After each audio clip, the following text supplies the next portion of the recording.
Sí, doctor, buenas tardes. Buenas tardes, muchas gracias. Bien, ok, 13:40, 1:40 p.m. Les agradezco estén todavía acá.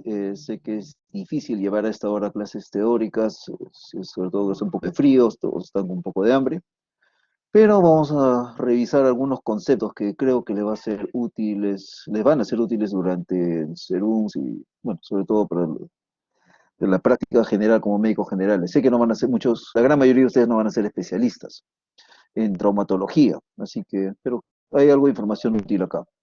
Bien, cualquier pregunta, por favor, pueden levantar la mano o mejor todavía lo escriben en el chat y al final de la charla revisamos, al final de la clase revisamos las preguntas si es que hubiera algo.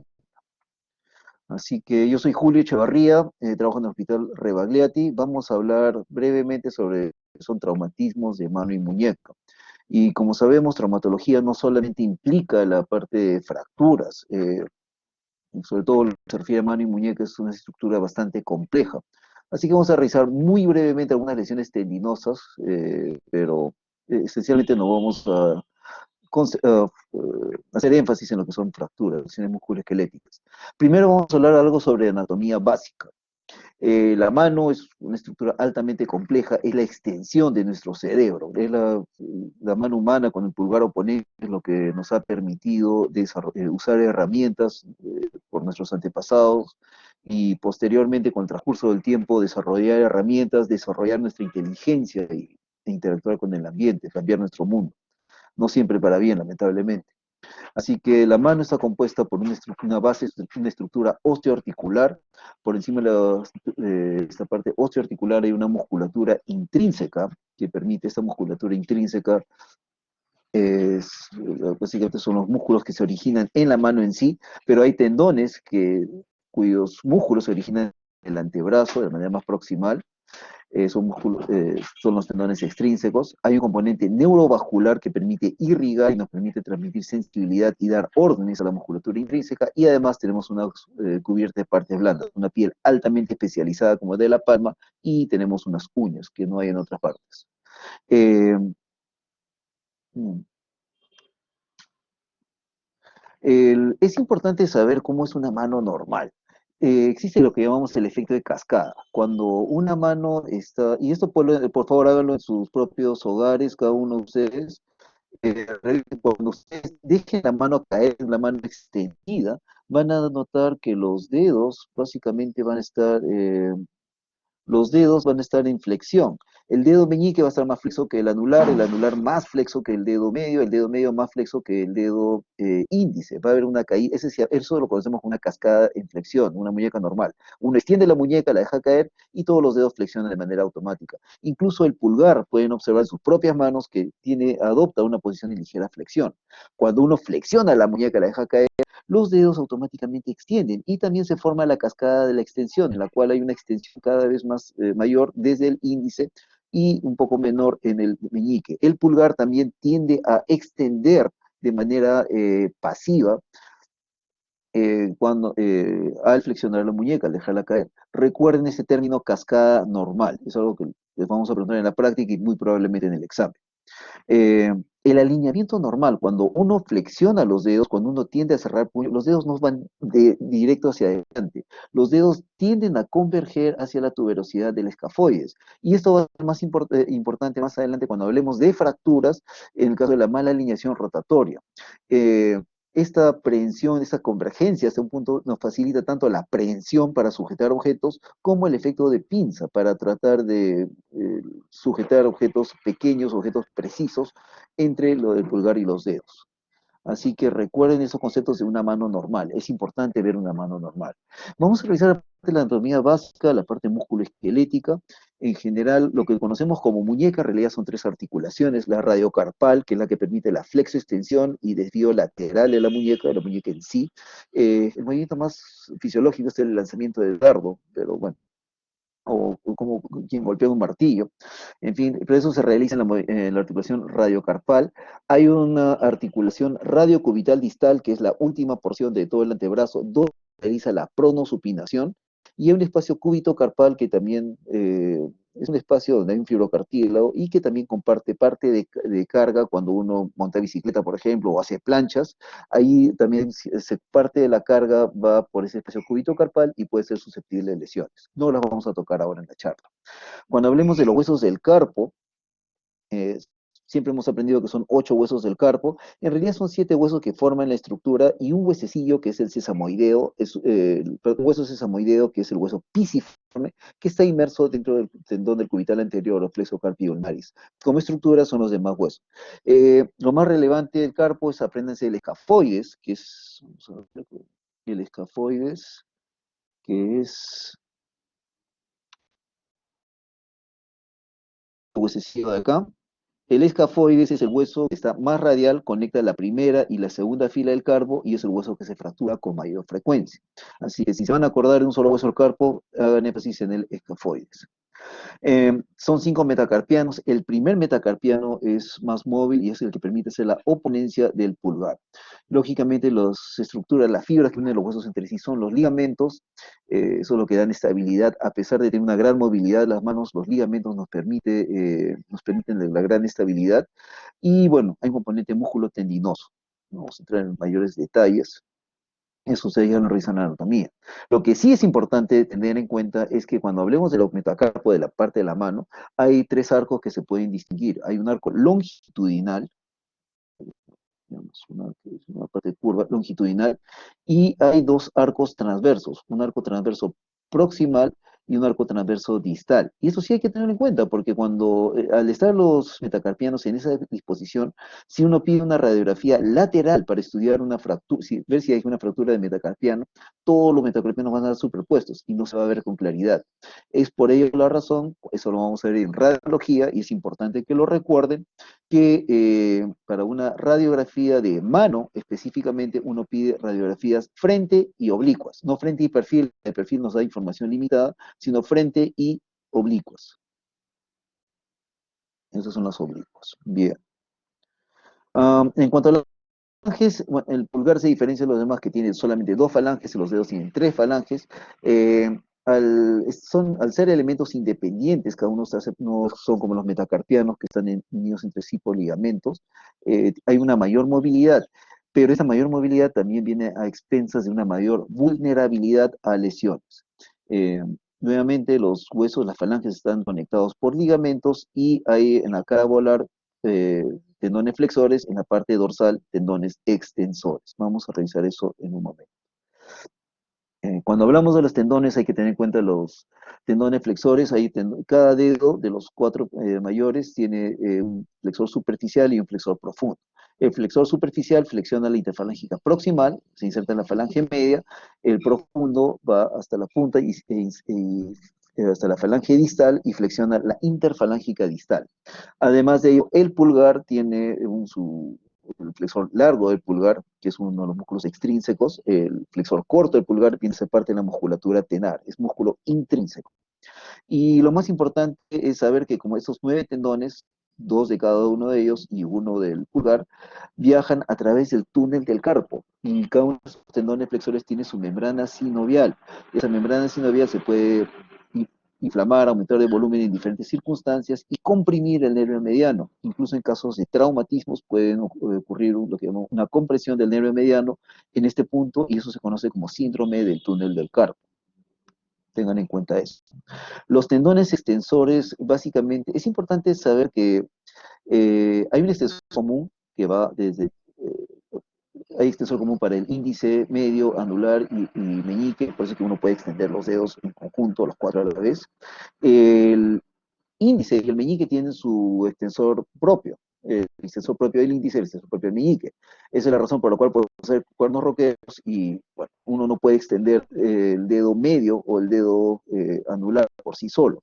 El meme de los taxistas, las calcomanías que hacen los taxistas faltosos, que es donde están extendiendo solamente el dedo medio, es anatómicamente incorrecto.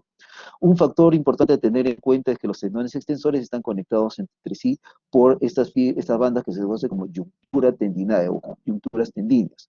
¿Por qué es importante saberlo? Porque a veces uno tiene una lesión de un tendón, por ejemplo, a este nivel, una lesión digamos, del tendón extensor del dedo medio, pero a veces, debido a estas yunturas, el anular tracciona y logra extender este dedo índice y uno puede confundirse pensar que no hay una lesión. Eh, el pulgar tiene dos extensores, uno que extiende la interfalángica, que es el extensor largo del pulgar, y el otro que extiende la metacarpofalángica, que es el extensor corto del pulgar. El aparato extensor es bastante complejo, o sea, los extensores extienden las metacarpofalángicas, no extienden los dedos, las interfalángicas. Las interfalángicas se extienden por los lumbricales. No vamos a entrar en ese mayor detalle, pero sí recuerden que los tendones extensores, los que vienen desde cruzan la muñeca, extienden metacarpofalángicas, no van a extender las interfalángicas, esos dependen de los lumbricales. Bien. um, bueno, esa es la musculatura intrínseca de la mano. Hay músculos de la región tenar, que es la base del pulgar, hipotenar en la base del meñique, los interóseos que van en el medio y los músculos lumbricales. Esos músculos son inervados en conjunto por tanto el nervio mediano como el nervio cubital. No vamos a entrar en mayores detalles. Esa es una anatomía un poco más especializada. Así que tenemos acá que nuevamente regresamos a la mano normal. Eh, la integridad para que este efecto de cascada se da por el tono basal de los tendones. Uno extiende la muñeca, el tono basal de los músculos y tendones flexores hace que no tenga la cascada en flexión. Lo mismo ocurre con al flexionar la muñeca con los tendones extensores. Y el alineamiento adecuado depende de la alineación normal de los dedos. El alineamiento puede verse alterado en casos de fracturas. Eso nos va a llevar a sospechas clínicas. Bien, ok. Sigamos. Vamos a hablar algo sobre la radiología básica, porque la radiografía es la principal herramienta que vamos a utilizar para el diagnóstico de fracturas. La muñeca siempre preferimos pedir la radiografía de muñeca de frente y perfil. Y hay algunas características que son importantes que debemos conocerlas. Las radiografías oblicuas y de escafoides se piden en casos especiales, como regla general, las radiografías de muñeca, como siempre pide la de frente y perfil. Y hay algunos parámetros que es importante conocer, sin necesidad de entrar en mayores detalles muy precisos. Hay una inclinación radial, que es la superficie articular del radio con la perpendicular al eje. Este ángulo debe ser normalmente 23 grados. En el caso de una fractura, esto va a colapsar usualmente. Ese es un detalle que deben tener en cuenta. Varianza cubital se refiere a la altura del cúbito respecto al radio. Normalmente están a la misma altura, puede ser 2 milímetros, 1 o 2 milímetros más, 1 o 2 milímetros menos. Una variación mayor puede llevar a algunos problemas, sea mayor presión sobre el semilunar o eh, una, problemas circulatorios. Las líneas de Gilula se refieren específicamente a las líneas que se trazan a nivel de la fila proximal del carpo y la fila distal. Estas líneas deben ser continuas, esas líneas curvas. Cualquier disrupción en esta línea nos podría indicar una lesión del carpo severa. Esos tres parámetros, recuérdenlos siempre, los vamos a preguntar en en la práctica y quizás en el examen. Esos tres parámetros quiero que recuerden en lo que se refiere a las radiografías posterior anterior de muñeca, no de mano, sino de muñeca específicamente. En la radiografía lateral, sí como hay una inclinación radial de 23 grados, la inclinación volar, la carilla articular del radio, se inclina hacia volar en 11 grados. Una radiografía bien tomada de de muñeca normal debe tener el radio y el cúbito superpuestos, no debe verse atrás o adelante. Eh, y es importante tener en cuenta que el radio, el semilunar, el hueso grande y el tercer metacarpiano van en una misma línea, es un eje continuo, así que cualquier alteración nos puede despertar la sospecha de que había alguna fractura, alguna lesión. En cuanto a la mano, debido al fenómeno que hablamos, que los metacarpianos están superpuestos, generalmente no pedimos frente y perfil, usualmente pedimos frente y oblicuas. Si es que clínicamente examinamos un dedo y sospechamos una lesión en tal dedo, no pedimos una radiografía de mano, pedimos radiografía de dedo anular, foco en interfalángica proximal, por ejemplo, frente y perfil, frente oblicuo. Pero en general, si es que vamos a pedir, el radiólogo, el tecnólogo de rayos no maneja mucho esto, pueden pedir radiografía de mano, frente y oblicua, y prestar atención sobre todo en el área, hacer la correlación clínica y radiográfica. Bien, ahora sí entramos a nuestro tema. Trauma de mano es muy frecuente en nuestras manos, literalmente nuestras manos es lo que nos permite interaccionar con el ambiente. La mano es la extensión motora de lo que pensamos, de lo que hacemos, de lo que sentimos. Así que hay múltiples mecanismos de lesión en cocina. eh, Suena gracioso, pero en Estados Unidos existe el avocado hand, la mano de la palta, que pensar que alguien puede lesionarse partiendo una palta, que para nosotros es lo más común, nos llama la atención, pero en Estados Unidos es algo bastante frecuente. Hay lesiones en el contexto laboral, en la parte deportiva, muchos de los sea deportes de combate o deportes con balón, y también en la parte de defensa personal.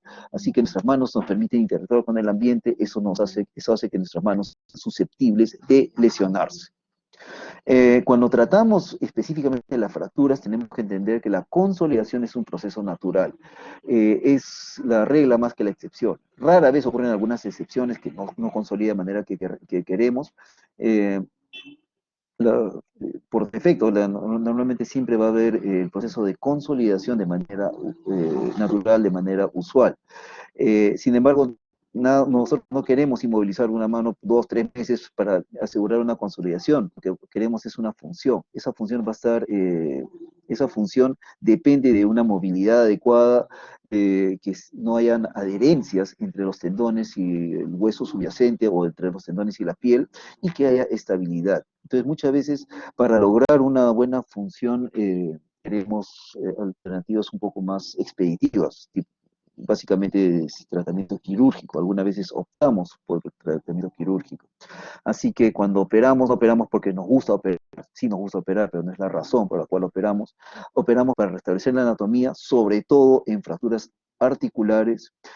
Operamos para restablecer el balance osteoarticular de sus músculos tendinosos. Recuerden el efecto de la cascada. El efecto de la cascada se da cuando hay una tensión adecuada entre los tendones y la estructura subyacente que es el hueso. Y además para asegurar una buena función predictible. Otra razón es porque queremos una movilización precoz. Queremos que el paciente movilice. Movimiento es vida, vida es movimiento. Eso es algo que siempre repetimos. Bien, vamos a hablar sobre la fractura más frecuente, probablemente la fractura más frecuente que se ve en la emergencia, la fractura de radio distal. La mayoría de estas fracturas no requiere tratamiento quirúrgico. Sin embargo, a veces, a pesar de que la fractura puede ser, entre comillas, estable, la reducción abierta, fijación interna, el tratamiento quirúrgico puede permitir un retorno precoz a las actividades. Siendo la fractura la más frecuente, hay múltiples diagnósticos y clasificaciones radiográficas. No vamos a entrar en detalle en todas ellas, pero sí es importante que aprendan la universal que les voy a mencionar. El mecanismo, la clásica es una caída sobre la mano extendida. Este acrónimo push, fall, on outstretched hand lo van a encontrar bastante en las historias clínicas en Estados Unidos, y alguno de ustedes va a rotar por ahí. En jóvenes típicamente es actividades de alta energía, en trabajo, algunos deportes. En la tercera edad se ve más que nada la osteoporosis. Entonces, las manifestaciones clínicas son dolor, típicamente dolor en la muñeca, puede haber un aumento de volumen. Esta deformidad es un poco notoria, un poco rochosa, pero en realidad muchas veces no hay una deformidad tan marcada. Cuando hay parestesias, recuerden lo que les dije, que el nervio mediano viaja con los 9 tendones flexores extrínsecos en el túnel del carpo. Cuando hay una fractura de radio distal, si hay parestesias en territorio mediano, esto puede indicar alguna compresión del nervio mediano, y esto indica una lesión severa. Hay múltiples clasificaciones, como les digo, no se maten aprendiendo todo eso. La clasificación universal es sencilla. Lo único que dice, hay una fractura. Si es una fractura no desplazada, se inmoviliza nada más. Si es desplazada, hay que intentar reducirla. Si se puede reducir, si no se puede reducir, bueno, necesita cirugía directa. Si se puede reducir, una vez reducida, ¿tiende a desplazarse o no? Si no se tiende a desplazar, es una fractura estable. Puede quedar con su yeso durante 4, 5, 6 años, y de ahí empezar su rehabilitación. Si no es estable y tiende a desplazarse, a veces es necesario operar por esta causa. Así que esta clasificación universal es simple, es sencilla, y eso pueden tenerla en cuenta, les va a ser más útil, y sobre todo les dirige el tratamiento. Cuando hablamos de esto, es importante ¿Qué es lo que define si una fractura es estable o no? Entonces hay algunos criterios de estabilidad.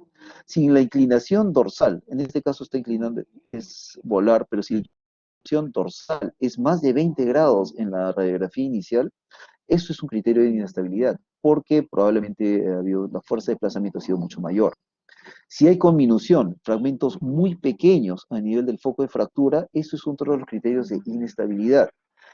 Las fracturas que comprometen la superficie articular se consideran siempre inestables cuando hay una fractura de cúbito asociada, no necesariamente la puntita del estiloide, sino una fractura más hacia la epífisis, eso también. Y cuando de arranque hay un acortamiento cubital, recuerden lo que les dije de la varianza cubital, cuando hay un acortamiento radial respecto al cúbito más de 5 milímetros, eso también es otro de los criterios de inestabilidad. Puede orientar más hacia el tratamiento quirúrgico.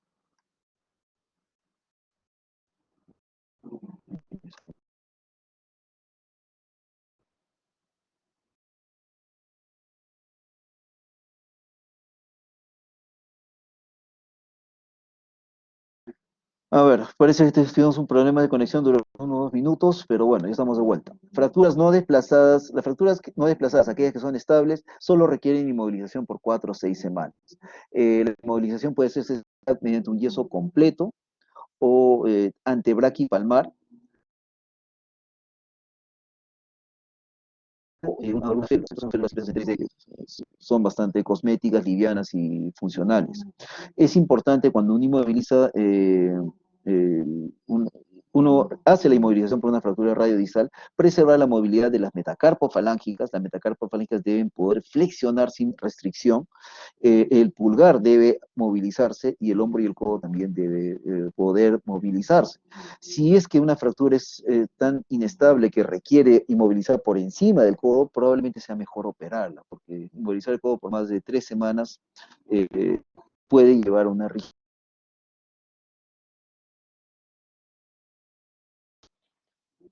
Así que,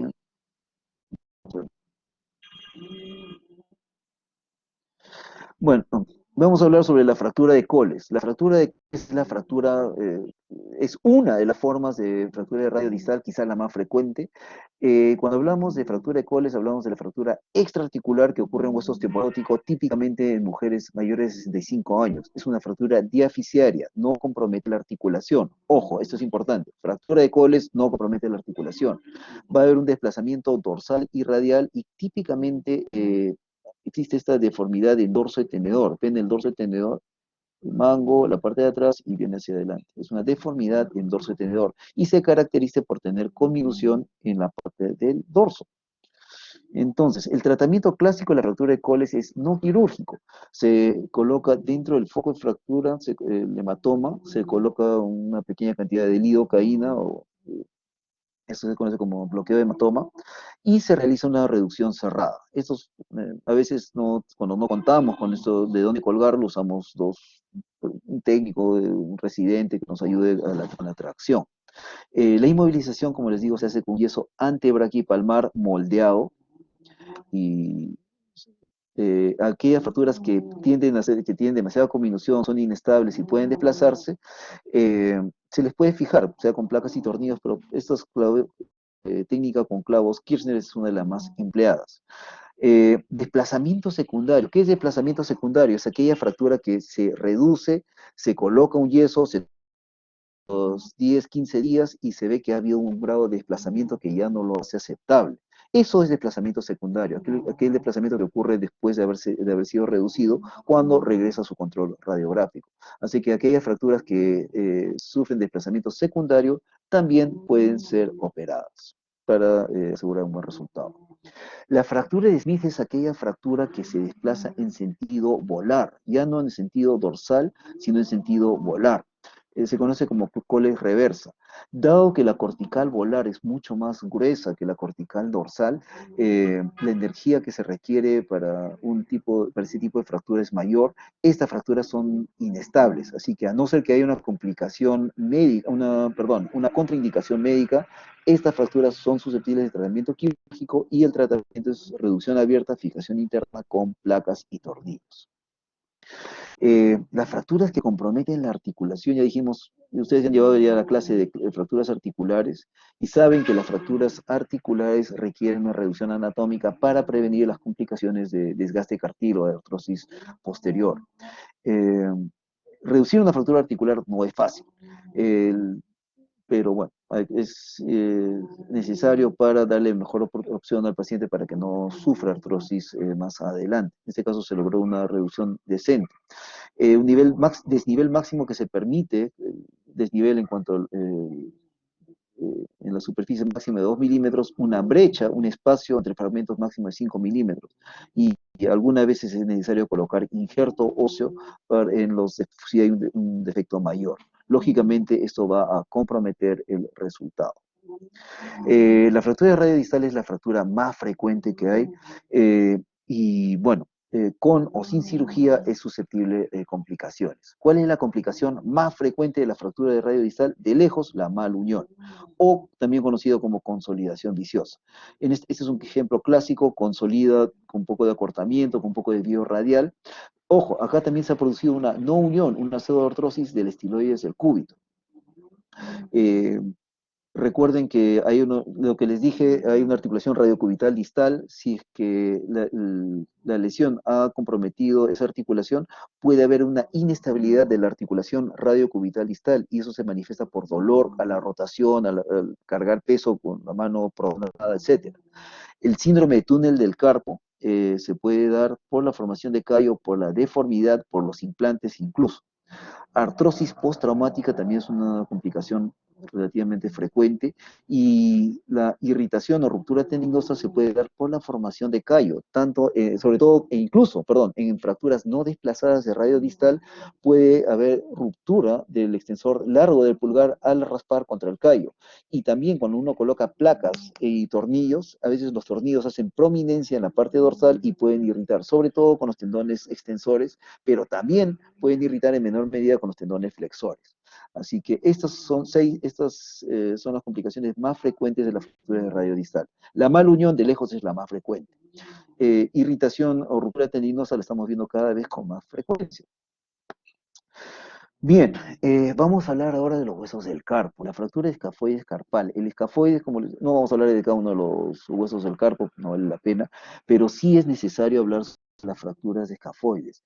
El escafoides es el hueso del carpo que se fractura con mayor frecuencia. Estas fracturas no son fáciles de diagnosticar. Uno muchas veces tiene que buscarlas y aún si las busca puede no verlas. El escafoides es un huesito que está localizado en la parte más radial, justo en la continuación del pulgar.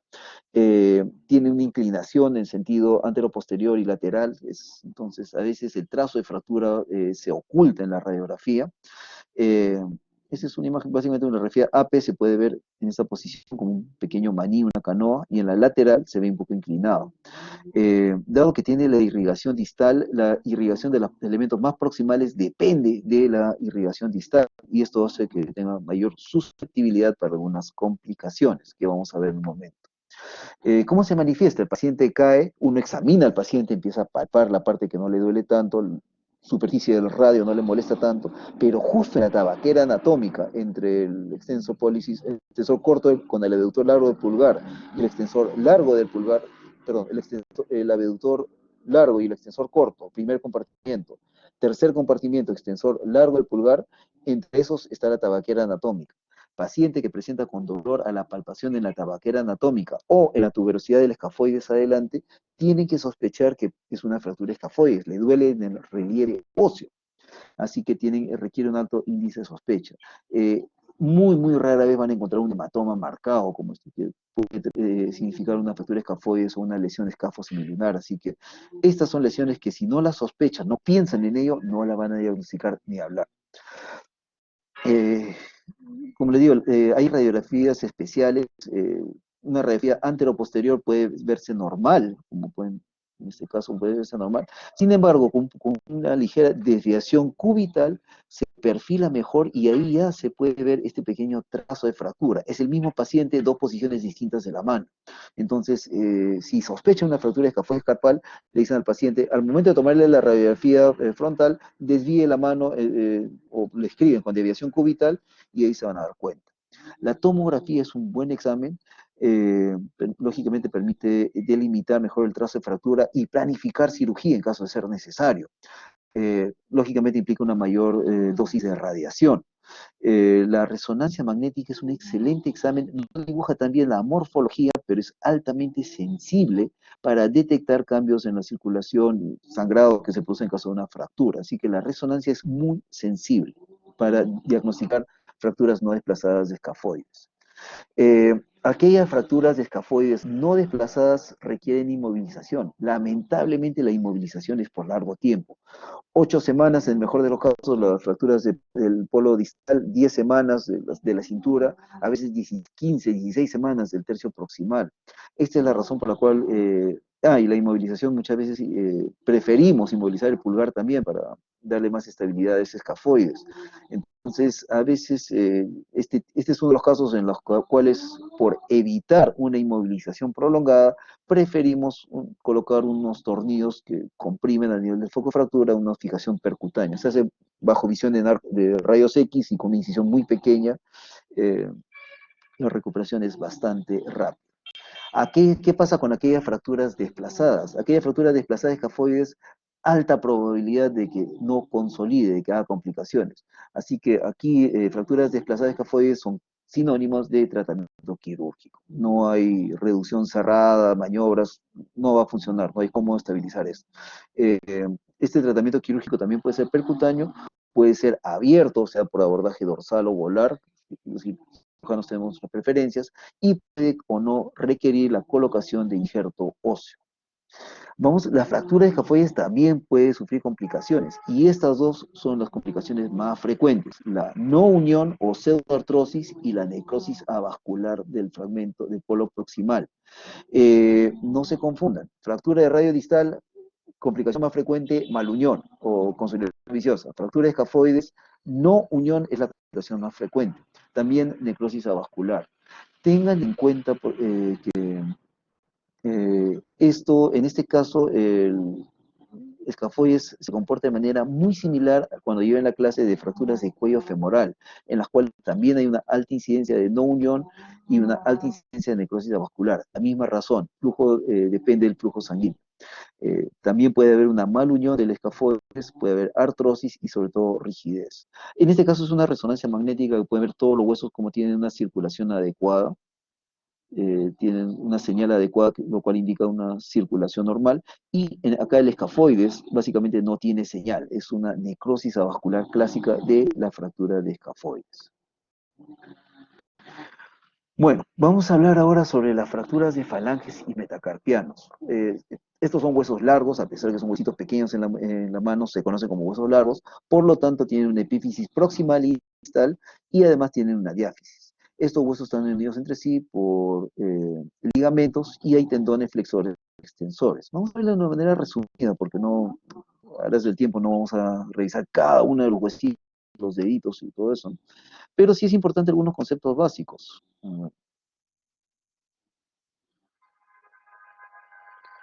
La mayoría de las fracturas, tanto de falanges y metacarpianos, las fracturas diaficiarias son potencialmente inestables, sea trazo transverso, sea trazo oblicuo, oblicuo largo, oblicuo corto, espiroideo. Bueno, estas ya son fracturas metafisiarias, pero estas son fracturas segmentarias. Pero las fracturas de falanges muchas veces son potencialmente inestables, de falanges y metacarpianos. En una radiografía, acá sí este es el mismo paciente, pueden apreciar acá, si mandan la radiografía, la clásica, uno está de guardia en la noche y el residente, acá hay una fracturita de dedo, a ver la radiografía, esa es la radiografía. Ah, está bien, se ve añadido, déjalo ahí. Recuerden, la radiografía es una imagen bidimensional de una estructura tridimensional, es una sombra, nada más. Entonces, la radiografía no permite evaluar la rotación. A la hora que uno ve al paciente, lo encuentra el paciente así, básicamente totalmente rotado. Los dedos no convergen este dedo converge a la tuberosidad del escafoides, este también. El meñique probablemente este dedo está totalmente rotado. Eso no, obviamente va a interferir con su función. Entonces, en fracturas de falanges y metacarpianos, las fracturas diaficiarias tienden a ser potencialmente inestables y muchos de ellos van a requerir, va a ser mejor operar, van a requerir tratamiento quirúrgico.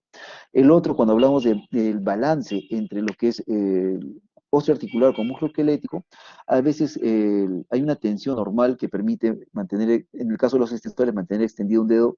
Si es que una falange se angula, se acorta, a veces va a haber una pérdida de la extensión. Entonces va a haber, por más que uno quiera activamente, voluntariamente active los extensores, no va a ceder porque va a haber mucha lasitud del aparato extensor. Esto lo conocemos como déficit de extensión, en este caso por un problema en la tensión relativa del esqueleto versus el componente músculo tendinoso. Entonces son dos razones por las cuales las fracturas diaficiarias tienden a requerir tratamiento quirúrgico, tanto para falanges como para metacarpianos. Y bueno, en este caso preservamos la longitud para evitar ese déficit de extensión. En este caso hemos empleado placas y tornillos, unos cientitos. Eso es una mini placa de 1.5, son de 1.5 milímetros de diámetro. Queremos corregir la rotación y cuando hay fracturas de huesos adyacentes también tiende a ser más inestable. Entonces, esa es otra razón. Fracturas diaficiarias múltiples también pueden requerir tratamiento quirúrgico. En este caso son mini placas y tornillos, esas son un poco más grandes, son placas de 2 milímetros. En este caso es una nueva técnica que son tornillos intramedulares.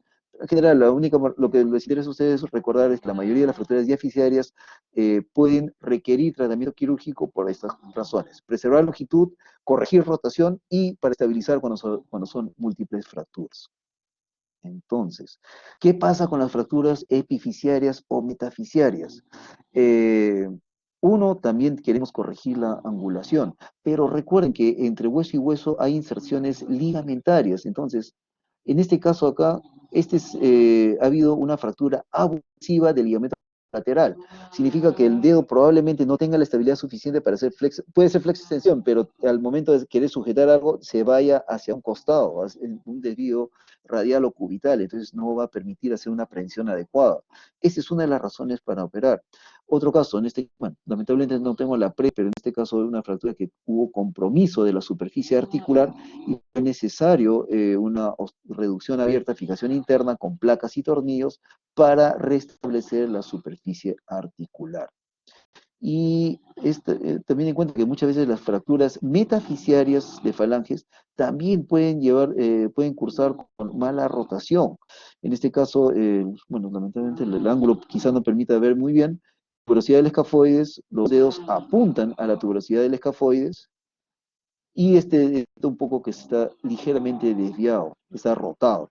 Entonces se corrigió, en este caso bastó con dos clavitos Kirchner de 1 milímetro, se corrigió con clavitos.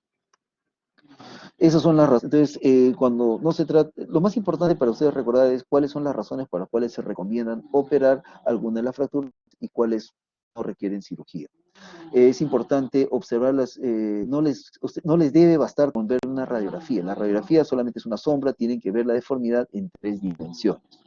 Algunas fracturas metafisiarias, vamos a ver más adelante, sobre todo en la metáfisis proximal de las falanges proximales y de los metacarpianos, las metáfisis distales, sí pueden ser susceptibles de una reducción cerrada y protección. Ejemplo clásico, esta es una ampliación de la foto del paciente que vimos, radiografía aparentemente alineada, casi normal, imagen clínica, dedo totalmente rotado. Imagínense, va a interferir con la función, trabajar con un teclado, pianista, operar, un cirujano jamás no se le haría fácil operar así. Esta es la diapositiva que resume lo que es falanges y metacarpianos. Las fracturas epifisiarias, cuando son articulares, requieren cirugía. Las diaficiarias, tener en cuenta la rotación, no fiarse solo de la radiografía.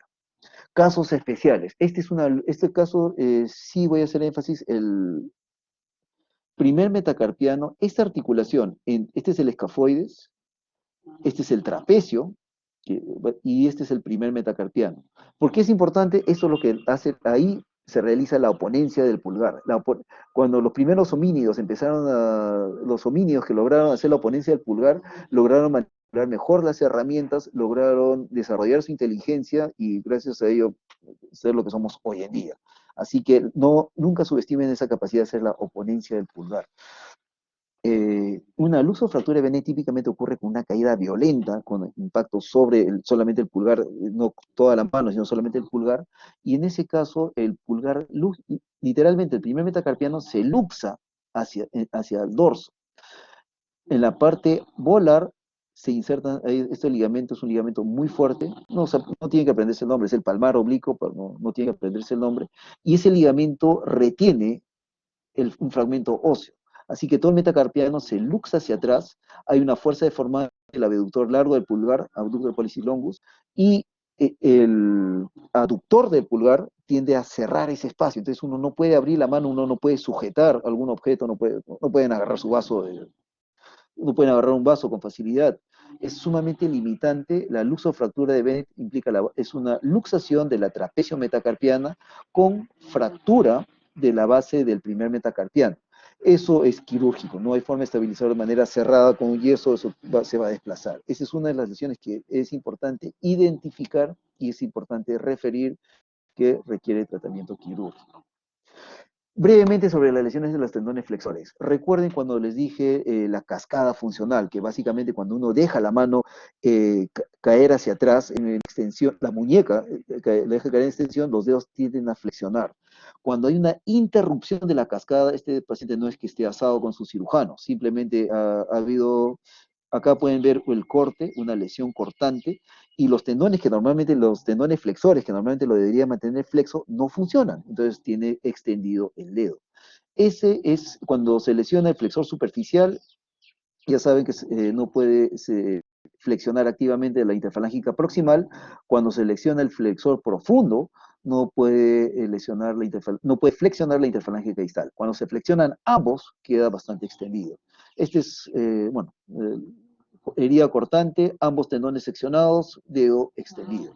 En este caso es importante tener en cuenta que muy cerca al tendón flexor pasan los nervios digitales. Entonces, en este caso, esta es una paciente que tuvo una lesión también, una sección de ambos tendones flexores, tuvo que repararse el tendón flexor, la operación para que se repara un tendón se conoce como tenorrafia. Tenorrafia es la operación con la cual se repara un tendón. Y también tenía una lesión del nervio digital, que acá pueden ver un poquito, hay un pequeño puntito que pusimos. Tuvimos que también hacer una neurorrafia, la operación por la cual se repara un nervio periférico, se sutura, se conoce como neurorrafia. Así que alguna lesión, siempre cuando vean alguna lesión de tendones flexores, sospechen la lesión de tendones flexores, examinen también la sensibilidad de los pulpejos. Las complicaciones de las lesiones de los tendones flexores son rigidez y adherencias. Pero también pueden lesionar los tendones extensores, en las cuales hay una incapacidad de extender. Este es un paciente que tuvo una herida con un vidrio. Pueden ver acá la lesión. Y al momento de básicamente querer flexionar un poco la muñeca, estos tres dedos siguen la cascada normal, tienden a extenderse. Sin embargo, ha perdido la cascada, ha habido una interrupción de la cascada a nivel del extensor del dedo índice. Entonces, los extensores extienden las metacarpofalángicas, no extienden las interfalángica, sino las metacarpofalángicas principalmente. Pero algunas veces podría haber un grado de extensión residual gracias a las yunturas que ayudan al dedo vecino. Acá pueden ver, en este caso, había una lesión, el paciente le hemos indicado, no es un video, pero el paciente le hemos indicado que extiende el pulgar y no puede extender ni la metacarpofalángica ni la interfalángica. Ha tenido una lesión del extensor corto y el extensor largo del pulgar. Así que evaluaciones de tendinosas básicamente implican más que nada observación y pedirle al paciente que haga maniobras. No hay examen, la radiografía va a salir totalmente normal, por supuesto, en las lesiones de tendones extensores. También la cirugía por la cual se reparan los tendones extensores también se conoce como tenorrafia. En este caso, tenorrafia extensor. En el caso anterior, tenorrafia de flexor. Bien, ajá, nos alcanza, sí, todavía estamos en hora, así que tenemos bonus track, lesiones por golpe de puño. Vamos a hablar sobre dos lesiones que pueden ver con cierta frecuencia, herida por mordedura humana y la fractura del boxeador. ¿Y por qué es importante saber eso? Hay una teoría evolutiva muy interesante que dice que parte de el aprender a pelear, el aprender a golpear con el puño nos ha dado una ventaja evolutiva. Los grandes primates el chimpancé, gorila, tienen los dedos los dedos demasiado largos en relación a su pulgar, son incapaces de hacer un puño completo. El hacer un puño es una actividad netamente humana. Ningún otro primate, ninguna otra especie sobre esta tierra lo puede hacer. Eh, Básicamente, al hacer puño, nuestros músculos intrínsecos de la región tenar, que hemos hablado de musculatura intrínseca, el flexor corto, el aductor corto y el oponente del pulgar, hacen como un colchón, soportan, apuntalan el segundo y tercer dedo, lo cual permite que al impactar en la segunda y tercera metacarpofalángica, la energía se transmite de manera más eficiente. Cuando damos un puñetazo, no estamos pensando en todo eso, pero esa es la manera más eficiente de dar un golpe. Así que incluso cuando estamos enojados, no queremos pegarle a nadie, pero estamos enojados, inconscientemente hacemos un puño. El hacer puño es una actividad netamente humana, es propia de nuestra especie. Así que al momento de, muchas veces pueden haber algunas lesiones. En este caso, la herida por mordedura humana no siempre ocurre que muerden la mano en fragor de batalla, sino uno aplica un puñete contra un diente, una boca, una punta a la boca y lo impacta en el diente, y esto se conoce como herida fight bite, herida de pelea, la herida por el puñetazo. Debido a que tenemos una dieta muy variada, la flora de nuestra boca, la microbiota de nuestra microbiota oral es sumamente diversa. Y recuerden, estos gérmenes son gérmenes de estreptococo, son varios estreptococos, el viridium principalmente, el enterococo, Eikenella corrodens. Esta combinación de gérmenes anaerobios facultativos son sumamente agresivos. Entonces, al impactar un puñetazo, puede haber una disrupción de la piel, del celular subcutáneo, también puede haber una disrupción del tendón extensor, del aparato extensor por encima, e incluso puede llegar a la cápsula articular o incluso puede ser una muesca en la cabeza del metacarpiano. Entonces, las infecciones producidas, uno, porque son gérmenes que entran en un espacio cerrado, pueden ser bastante severas, invaden tejidos adyacentes y pueden comprometer no solo la mano, que puede incluso requerir amputación, sino puede requerir incluso, producir sepsis y comprometer la vida. Es importante, a veces el paciente le va a dar un poco de vergüenza, decir, no, eso está una pelea ni nada de eso. No, me hice un cortecito nada más. Entonces, indaguen bien sobre todo las lesiones que están en el dorso, o por encima de la cabeza de los metacarpianos. El paciente va a llegar a la emergencia, no, me he hecho esta herida. Entonces, es importante reproducir la posición en la cual estuvo. Ok, haga puño ahora. Entonces, muchas veces al hacer puño, debido a que los planos, aquí pueden ver el tendón extensor, a los planos corren en relación al movimiento. Cuando el paciente mantiene la mano extendida, muchas veces uno va a ver la muesca en la piel y va a ver tendón intacto. Sin embargo, la parte del tendón que está lacerada va a estar más proximal a la herida y no la va a ver sin la mano extendida. Uno tiene que decirle al paciente, flexione y ahí examinar, tanto en flexión como en extensión, haciendo puño y con la mano abierta. Como les digo, las infecciones son severas, requieren una debridación precoz y agresiva y empezar con antibióticos de amplio espectro. Eh, Principalmente empleamos penicilinas, aminopenicilinas, que tienen un espectro ligeramente ampliado para los gram negativos, más inhibidores de la beta-lactamasa, tipo ampicilina, amoxicilina con ácido clavulánico, ampicilina con sulbactam, etc. El tratamiento antibiótico debe ser precoz, debe haber. Estas heridas nunca se suturan, ¿no? Uno ve una pequeña herida por el diente y dice, un puntito. Uno cierra la herida, está dando el ambiente propicio para que no haya baja tensión de oxígeno y es el ambiente favorito de los anaerobios. Esa es la mejor manera de hacer que se propague una infección rápidamente. Esa herida se lava, se puede ampliar incluso un poquito más, se lava, se deja abierta, al día siguiente, a los días se vuelve a lavar. Cuando uno está seguro que no hay signos de infección y está recibiendo antibióticos, recién ahí podría considerar cerrarlo. Es más, ni siquiera hacemos la tenorrafia inicialmente la mayoría de veces, si es que hubiera una lesión de tendón. Así que siempre tengan en cuenta estas lesiones, las heridas, la fight bite, heridas por puñetazo. La otra lesión importante es la fractura del boxeador, que en realidad es una mal llamada fractura boxeador, es la fractura que típicamente ocurre en el cuello del quinto metacarpiano. ¿Y por qué es mal llamada fractura del boxeador? Porque la manera más eficiente vimos de transmitir la energía al aplicar un puñete es con el segundo y el tercer metacarpiano. Estos están en línea con el hueso grande, el semilunar y el y el radio. Así que cuando uno aplica un puñete recto, básicamente uno lo aplica con el segundo y el tercer metacarpiano. La fractura de boxeador, la clásica es el borrachín fin de semana, da un mal golpe y bueno, como no está en el eje, eh, como no está en el eje del hueso, el eje del golpe, tiende a angularse y a producirse esta fractura. Eh, es importante, la fractura de boxeador, como le digo, ocurre por intentar dar un puñete y lo conecta mal, conecta en la parte cubital.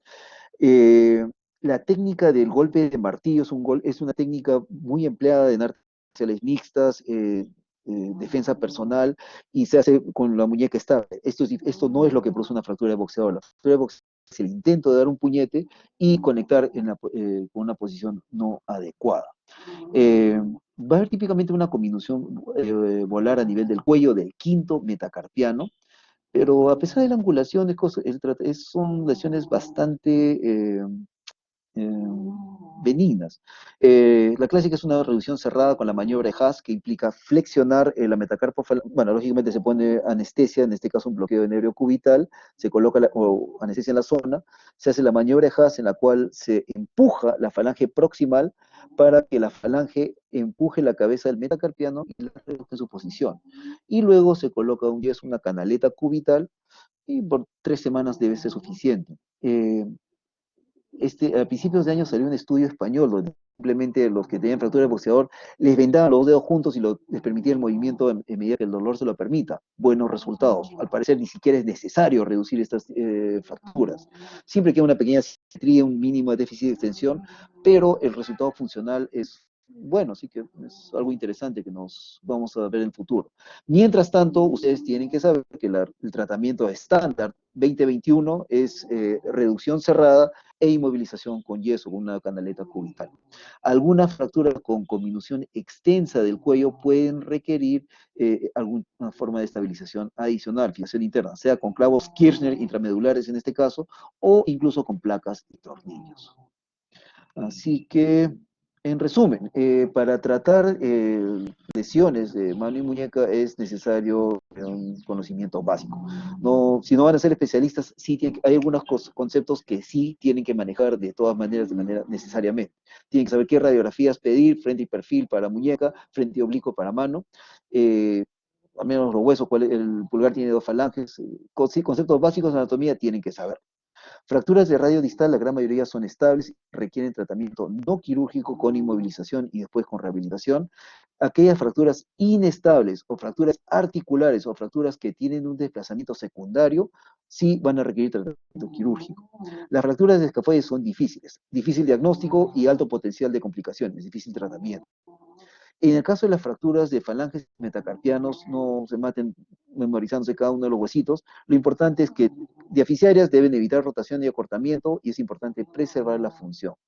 El tratamiento para las lesiones abiertas, las lesiones cortantes de los tendones, es tenorrafia. Hay algunas lesiones de tendones extensores cerradas que pueden tratarse de manera no quirúrgica, no hemos hablado de esos, pregúntenle a sus profesores en las prácticas, pero las lesiones abiertas por laceraciones, cortes, etcétera, requieren tratamiento quirúrgico y la operación para reparar un tendón se llama tenorrafia. Bien, bueno, les agradezco su paciencia, muchas gracias. ¿Alguna pregunta, alguna duda, algún comentario sobre el tema?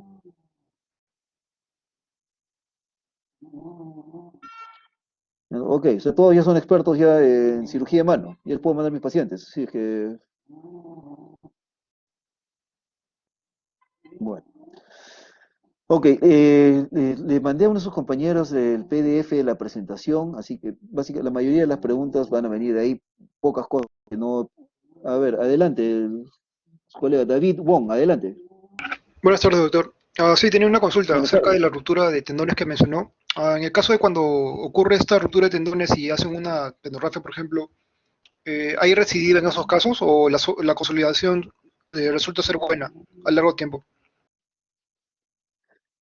Es una excelente pregunta. Tendones flexores, en general, la tenorrafia, la operación por la cual se sutura un tendón, se llama tenorrafia. Cuando cicatriza tendón le llamamos cicatrización tendinosa. Consolidación es un término que reservamos para un hueso, cuando un hueso consolida. Consolidación es un término que reservamos para el hueso. Gracias por la pregunta, porque nuestro trabajo, a nosotros nos pagan para explicar este tipo de cosas. Eh, lo que cuando se vuelve, cuando uno hace una tendorrafia, uno repara un tendón, sí es uno de los peligros que el tendón se vuelva a romper. En ese caso decimos una re-ruptura. Y eso ocurre, puede ocurrir en flexores y extensores, con más frecuencia en los tendones flexores, porque los flexores tienen tienen mayor fuerza. El músculo flexor tiene mayor capacidad contráctil y en esta porción, sobre todo esta zona del dedo propiamente dicho, la nutrición del tendón es algo precaria. Así que sí, la re-ruptura es una complicación frecuente, sobre todo alrededor de la tercera semana, es la etapa más crítica. Un tendón bien reparado demora 6, 8 semanas en adquirir una resistencia a la tensión suficiente para hacer actividades de la vida diaria. No necesariamente para hacer fuerza, para sujetar con fuerza, pero sí para hacer actividades de la vida diaria, 6, 8 semanas es lo que demora en promedio. Así que antes de eso es importantísimo hay protocolos de rehabilitación que permiten movimiento precoz protegido en ciertas posiciones, ciertos rangos articulares para evitar esta re-ruptura. Y otra complicación también frecuente con las tendorrafias, con las lesiones de tendones, son las adherencias y la fibra, simplemente se forma mucha cicatriz, se adhiere y el tendón no corre. El tendón es como un cable que no corre, se queda atracado, no genera movimiento. Entonces, eso también es otra de las complicaciones de las lesiones de los tendones. Muchas gracias. ¿Alguna otra pregunta? Les conviene preguntar. Las preguntas que ustedes hacen me inspiran para preguntar eso mismo en el examen, así que ya tienen una ventaja con eso.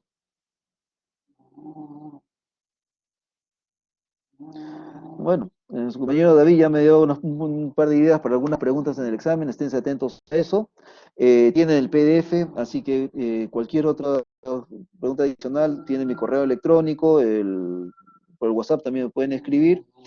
Así que, y con mi grupo de práctica nos estaremos viendo el día de mañana. Gente, les agradezco bastante, cuídense mucho y, bueno, estudien, repasen la parte. Gracias, gracias. Gracias, Gracias a doctor. todos ustedes, muchas gracias. Gracias. Buenas tardes, gracias. Gracias, gracias.